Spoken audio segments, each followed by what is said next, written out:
Según San Marcos. Gloria a ti, Señor. En aquel tiempo Jesús y sus discípulos llegaron a Betsaida, y enseguida le llevaron a Jesús un ciego y le pedían que lo tocara. Tomándolo de la mano, Jesús lo sacó del pueblo, le puso saliva en los ojos, le impuso las manos y le preguntó: ¿ves algo? El ciego, empezando a ver, le dijo: veo a la gente como si fueran árboles que caminan.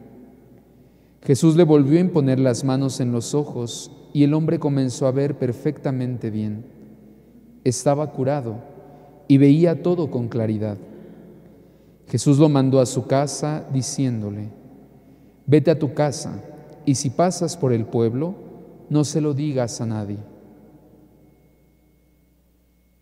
Palabra del Señor. Gloria a ti, Señor Jesús.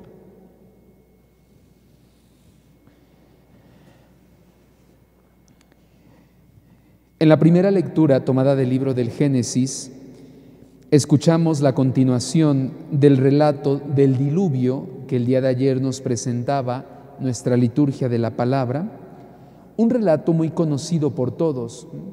Todos sabemos, desde el catecismo así lo hemos aprendido, todos sabemos de esta situación tan compleja que estaba viviendo Noé y los habitantes en el tiempo de Noé, donde prácticamente, como nos va a decir, nos lo va a presentar el escritor sagrado del libro del Génesis, el mundo vivía un ambiente de violencia.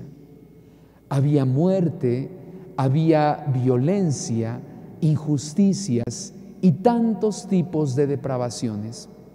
Sin embargo, es interesante ver cómo Dios, ahí nos lo presenta así, Dios se entristece por lo que el hombre ha hecho con la creación y entonces manda una especie de castigo.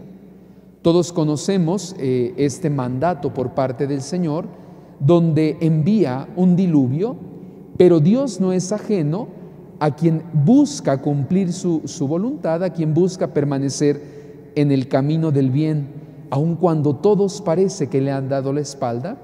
Y por eso es que elige, nos lo dice el libro del Génesis, elige a Noé junto con su familia para iniciar la construcción de algo que parece hasta ilógico, ¿no? Un arca donde Dios nuestro Señor preservará a través de la obediencia y del cumplimiento de Noé de cada paso que Dios le va pidiendo, para que entonces la creación se recree, para que se llegue a una tierra nueva donde aparentemente la maldad desaparezca.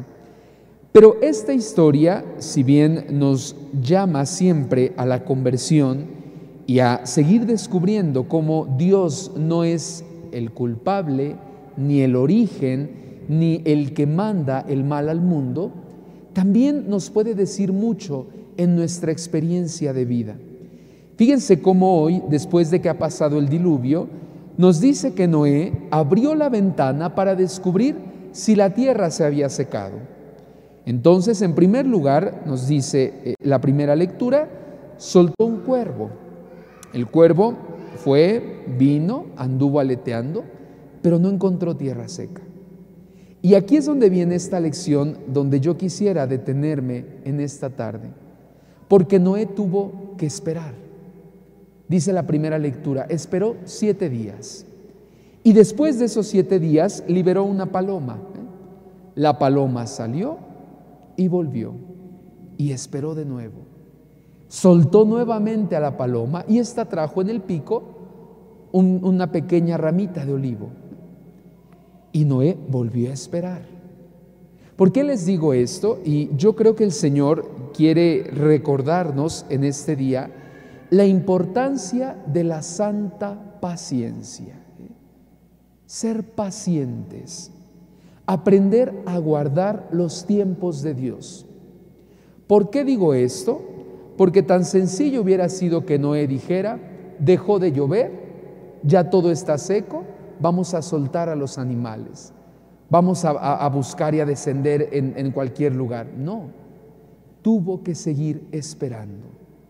Y es que fíjense cómo también de las características de nuestro tiempo, y que ya se da desde los más pequeños hasta los más grandes, es la impaciencia. Vivimos en el tiempo de la inmediatez. ¿Cómo podemos traducir esto? Todo lo queremos rápido, todo lo queremos inmediato. Pongámonos a pensar, ¿qué pasa cuando el internet no carga? ¿Qué pasa cuando el celular se traba? ¿Qué pasa cuando buscamos en la tele y no cambia rápido? Nos vamos llenando de impaciencia. Y ojo, que el problema de esto es que lo vamos trasladando también a nuestra relación con Dios. Nos acercamos a Él y le decimos: quiero esto, pero lo quiero ya. Quiero que cumplas este milagro, pero lo quiero ya. Vivimos el tiempo de la impaciencia. Y hoy aprendemos algo. Noé supo esperar. Noé supo confiar. Noé no dijo: ya, Señor, me tienes 40 días en esta arca, ¿no? ¿Qué pasó? La respuesta, ¿dónde está? Él sabía que Dios es fiel. Él sabía que Dios iba a dar eso que había prometido, que es una tierra nueva. Pero a veces, les decía yo, nuestro problema está en el fondo, en que desconfiamos de Dios. Y eso nos convierte en personas ciegas. Por ejemplo, el evangelio que hoy nos presenta la liturgia, tomado del evangelio de San Marcos, nos habla sobre el milagro del ciego de Betsaida. Es un milagro muy característico propio del evangelio de San Marcos. Pero ojo, porque para San Marcos la ceguera es lo mismo que no tener fe. Para San Marcos el no tener fe, el no confiar en Dios, es casi un sinónimo de ceguera. Y entonces está un momento muy complejo el que están viviendo los discípulos. Estamos en el capítulo número 8. Ellos están tratando de entender en qué consiste el mesianismo de Jesús, pero no logran comprender el porqué de la cruz. Y fíjense cómo el evangelista nos presenta este milagro, porque se trata sobre todo de esperar, de ser pacientes y de confiar en que Cristo, en que Dios lleva su obra. ¿Cuántas veces hemos escuchado esa frase, no? Los tiempos de Dios son perfectos. Pero ¿qué pasa cuando nos dicen sus tiempos que esperemos, que todavía no? Ahí es donde entra la desesperación. Pero fíjense qué hermoso la manera en la que va conduciendo al ciego del evangelio. Porque ¿qué es lo que hace primero Jesús? En primer lugar, Jesús está en Betsaida y le traen un ciego, Hemos escuchado otros relatos donde es el que padece, el que va y le grita: compadécete de mí, ayúdame, cúrame, sáname. Pero ahora es un ciego que lo llevan. Podríamos decir, él no tiene la iniciativa, pero se deja conducir. ¿Dónde lo podemos descubrir también? En que Jesús no solamente le dice que se te devuelva la vista. ¿Qué es lo que hace primero Jesús? Lo toma y lo aparta de la ciudad, lo aparta de la gente, lo aparta de los que lo llevaron ante él, porque Jesús quiere un momento a solas con él.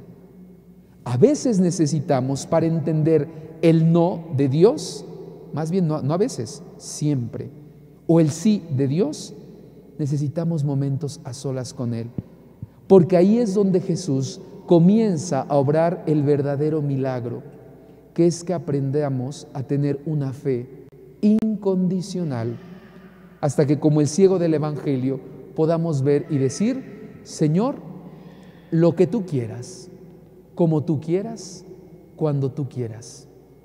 Pidámosle pues al Señor que nos ayude a nosotros también a dejarnos conducir. Tal vez seamos como los que presentan al ciego, tal vez seamos como el ciego en un primer momento, que veamos un poquito borroso, es decir, que creamos un poquito ahí borroso, ¿no? Pero que el Señor nos siga conduciendo, que nos siga hablando, para que, siendo pacientes, aprendamos a reconocer su mano poderosa en todos los acontecimientos de nuestra vida. que por intercesión de San José, el Señor nos conceda todas estas gracias, así sea.